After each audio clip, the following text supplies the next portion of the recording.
Om Swastiastu, Assalamualaikum warahmatullahi wabarakatuh. Shalom dan salam kebajikan. Nama saya Aditya Nugraha. Pada kali ini akan membawakan video singkat tentang Learning Journal, Manajemen ASN, Pelayanan Publik, dan World of Government. Aparatur Sipil Negara atau ASN dibagi menjadi dua, yaitu pegawai negeri sipil yang disingkat PNS dan pegawai pemerintahan dengan perjanjian kerja disingkat P3K. Kedudukan ASN yaitu pegawai ASN berkedudukan sebagai unsur aparatur negara yang menjalankan kebijakan yang ditetapkan oleh pemimpin instansi pemerintah, serta harus bebas dari pengaruh dan intervensi semua golongan dan partai politik. Selanjutnya peran ASN. Peran ASN antara lain yaitu perencana, pelaksana, dan pengawas penyelenggaraan tugas umum pemerintah dan pembangunan nasional melalui pelaksanaan dan kebijakan dan pelayanan publik yang profesional, bebas dari intervensi politik, serta bersih dari praktik korupsi, kolusi, dan nepotisme. Lalu tugas ASN.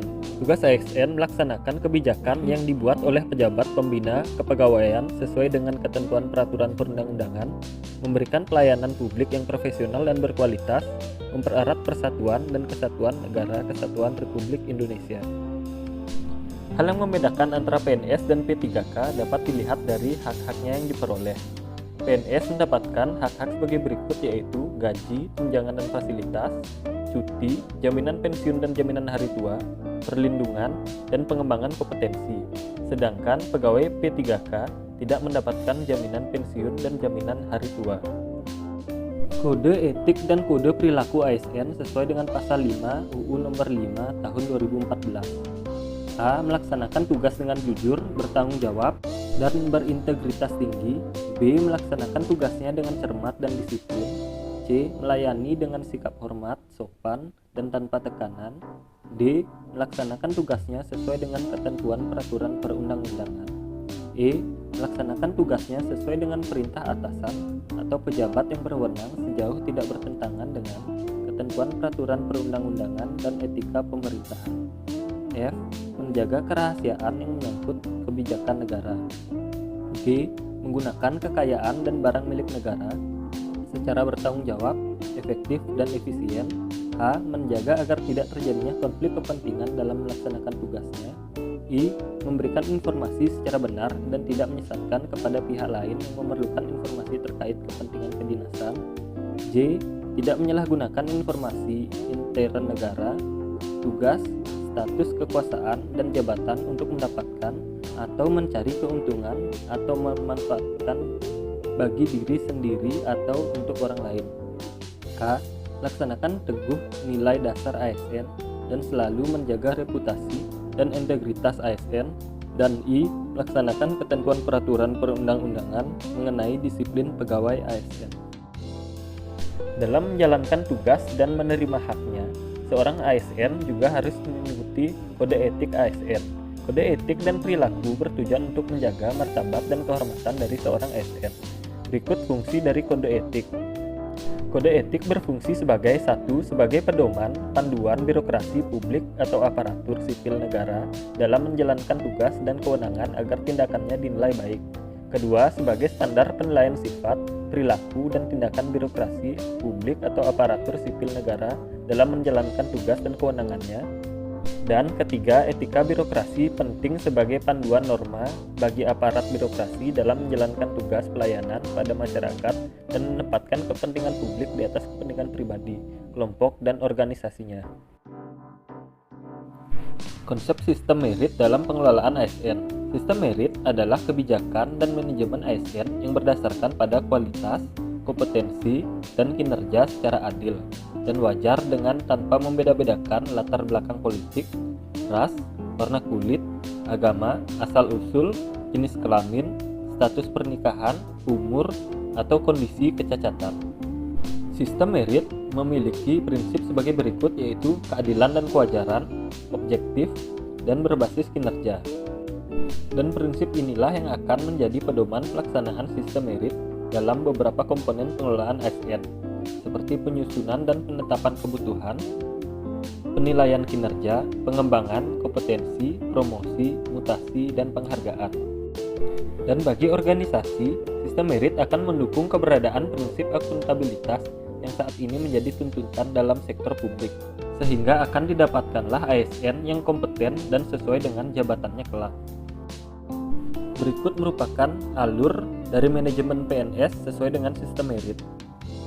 Pertama adalah penyusunan dan penetapan kebutuhan, selanjutnya pengadaan, pengangkatan jabatan, pengembangan karir, pola karir, promosi, mutasi, penilaian kerja, pengajian dan tunjangan, penghargaan, disiplin, pemberhentian, jaminan pensiun dan hari tua, lalu perlindungan.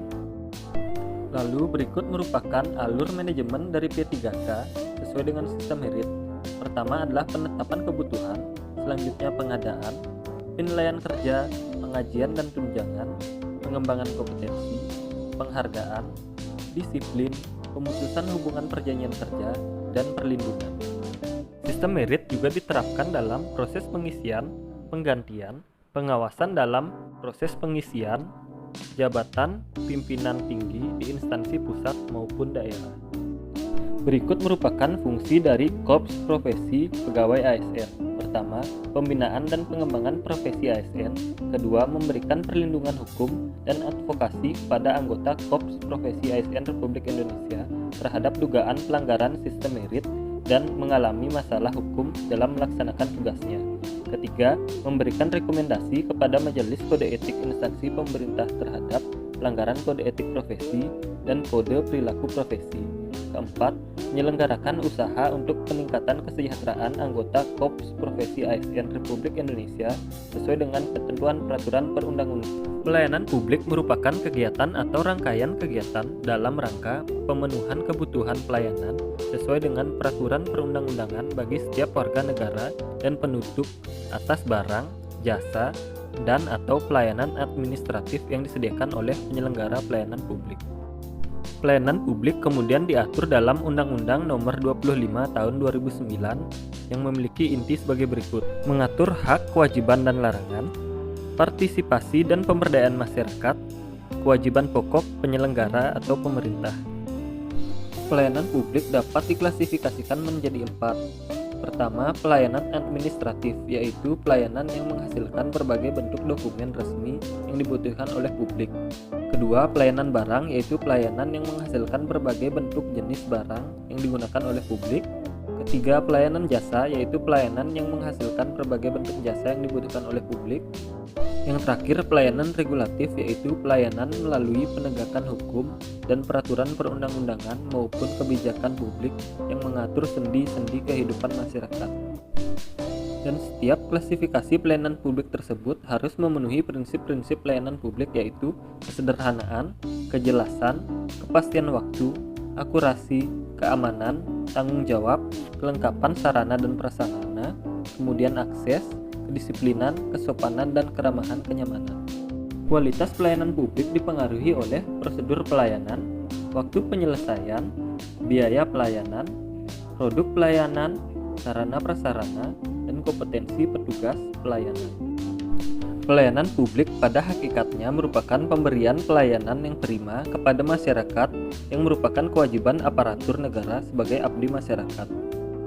Oleh karena itu, sudah saatnya instansi pemerintah mengubah paradigma dalam bidang pelayanan, yakni paradigma monopoli menjadi paradigma kompetisi, paradigma no public choice menjadi paradigma public choice.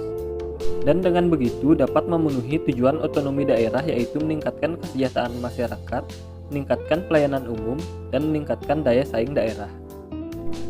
Berikut adalah langkah strategis yang dapat dilakukan dalam peningkatan pelayanan publik. Menurut United States Institute of Peace, Whole of Government atau disingkat WOG merupakan sebuah pendekatan yang mengintegralisasikan upaya kolaboratif dari instansi pemerintah untuk menjadi satu kesatuan menuju tujuan bersama. Juga dikenal sebagai kolaborasi, kerjasama antar instansi, aktor pelayanan dalam menyelesaikan suatu masalah pelayanan. Sehingga WOG pada dasarnya adalah sebuah pendekatan fungsi dalam ruang lingkup koordinasi yang lebih luas guna mencapai tujuan bersama dalam pengembangan kebijakan, manajemen program, dan pelayanan publik. Untuk mencapai WOG, maka perlu dilaksanakannya respon pemerintah yang terintegrasi, menghilangkan sekat sektoral atau ego sektoral, kerjasama antar instansi pemerintah, kolaborasi, koordinasi, dan sinergitas. Dan dengan dicapainya WUG akan dapat meningkatkan efisiensi, kecepatan sharing informasi, lingkungan kerja, daya saing, akuntabilitas, dan koherensi kebijakan. Dan juga dapat menghemat atau menurunkan biaya, pemborosan, duplikasi pekerjaan, inkonsistensi kebijakan, dan waktu penyelesaian layanan tertentu. Sekian video ini saya bawakan. Jika ada salah-salah kata, saya mohon maaf. Om Santi Santi Santi Om.